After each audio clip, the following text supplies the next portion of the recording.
मेरे प्यारे मित्रों, जय हिंद। एकेडमी फॉर एजुकेशन में आपका स्वागत है। आपके सामने बहुत सारे इंपॉर्टेंट फैक्ट दिए गए हैं। हम एक ही वीडियो में बहुत सारे तथ्यों के बारे में बात करते हैं। तो चलिए आज हम बात कर लेते हैं 3 से 4 टॉपिक 8-10 मिनट के वीडियो में।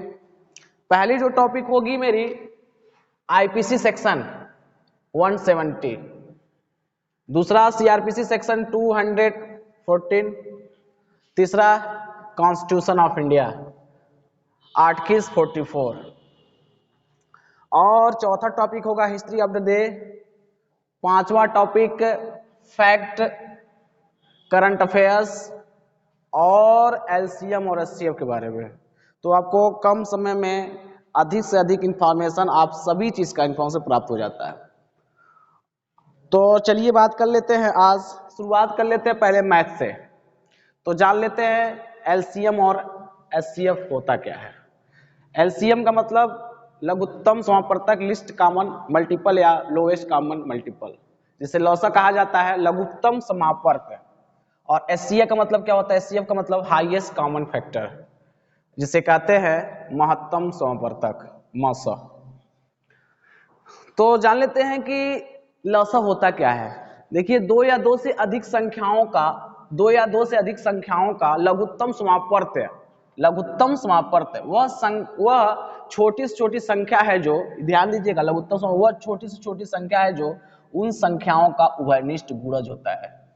गुणज का मतलब टेबल, पहाड़ा।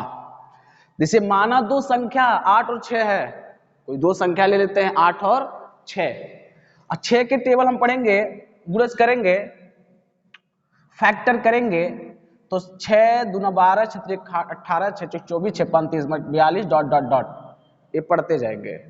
अगर इसी प्रकार से 8 के गुणज करेंगे तो 8 16 24 32 40 48 डॉट डॉट डॉट, मतलब 8 का टेबल। तो हमको 6 और 8 का गुणज, उभयनिष्ठ गुणज देखना है। तो देखना है कि कौन कौन होंगे। तो इसमें कह रहा है कि वह छोटी से छोटी संख्या है, मतलब 6 और 8 किस संख्याओं को जाकर काट देंगे, डिवाइड कर देंगे।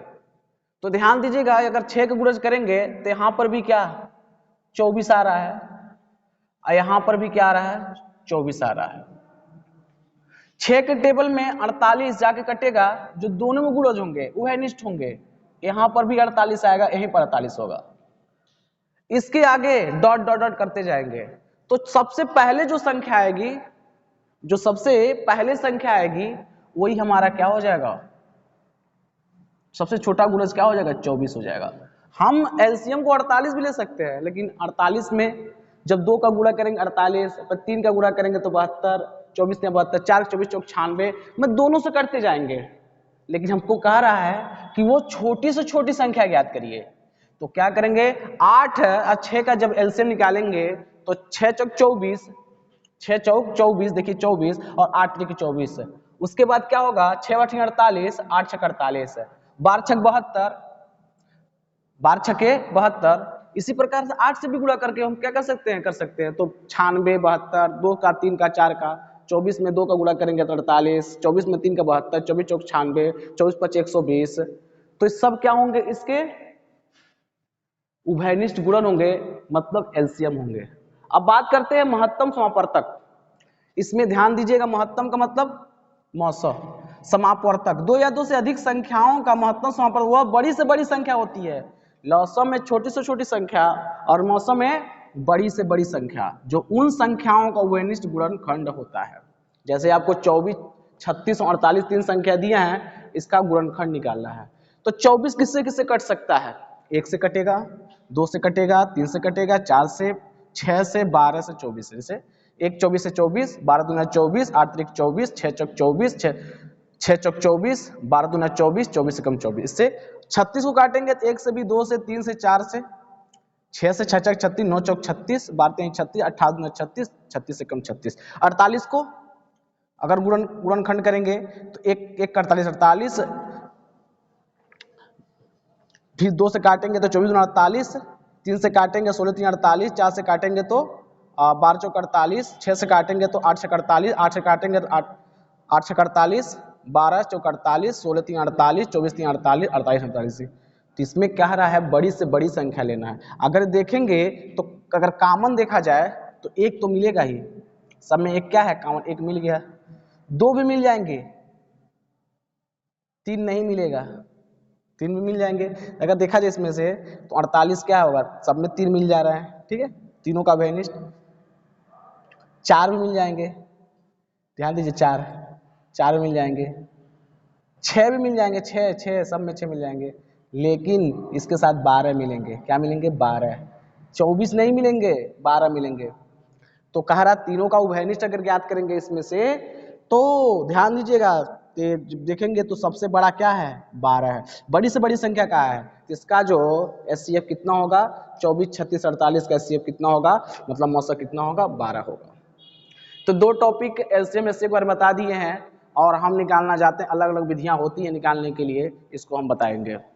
अब देखिए क्या है कि दूसरा जो टॉपिक हमारा है IPC section, IPC section 170, personating a public servant, chapter 9, offences by और related to public servants in section 161 to 171, एनसीआरपीसी section 240 to 240, words in charge taken in sense of law under the which offense is punishable, chapter 17 in section 211 to 224, the charge. And third topic is the Constitution of India in Article 44, Uniform Civil Code for the Citizens in Part 4, Directive Principle of State Policy in section 36 to 51। देखिए तीन topic IPC, CrPC और constitution of India. बस आपको केवल इसके terms of जो words होते हैं इसको जानना है, आगे चल करके वो बताएंगे। जैसे कह दिया कॉन्स्टिट्यूशन ऑफ इंडिया में जो uniform civil code for the citizen किस आर्टिकल में है, तो संविधान के आर्टिकल 144 में है। किस भाग में है, 4 में है। Directive principle of state policy के सब्जेक्ट में है, तो जो डायरेक्टिव नीति निर्देशक तत्व में। हिस्ट्री ऑफ द डे की बात किया जाए तो आज ही के दिन 1910 में डॉक्टर राम मनोहर लोहिया का जन्म उत्तर प्रदेश के फैजाबाद जनपद में हुआ था। 1931 में भारतीय स्वतंत्रता आंदोलन के दौरान क्रांतिकारी भगत सिंह, उनके साथी जो थे राजगुरु और सुखदेव को आज ही के दिन फांसी दे दी गई। 1956 में आज ही के दिन पाकिस्तान दुनिया का पहला इस्लामिक गणतंत्र बना। 1965 में आज ही नासा में पहली बार जेमिनी 3 अंतरिक्ष यान से 2 व्यक्तियों को अंतरिक्ष में भेजा गया। 1986 में आज ही के दिन केंद्रीय रिजर्व पुलिस बल में महिलाओं की पहली कंपनी को प्रशिक्षित किया गया। अब हम बात कर लेते हैं इंपॉर्टेंट फैक्ट। देखिए इंपॉर्टेंट फैक्ट में भारतीय अंतरिक्ष कार्यक्रम के जनक, भारतीय अंतरिक्ष कार्यक्रम के जनक कौन है, डॉक्टर विक्रम अम्बालाल साराभाई।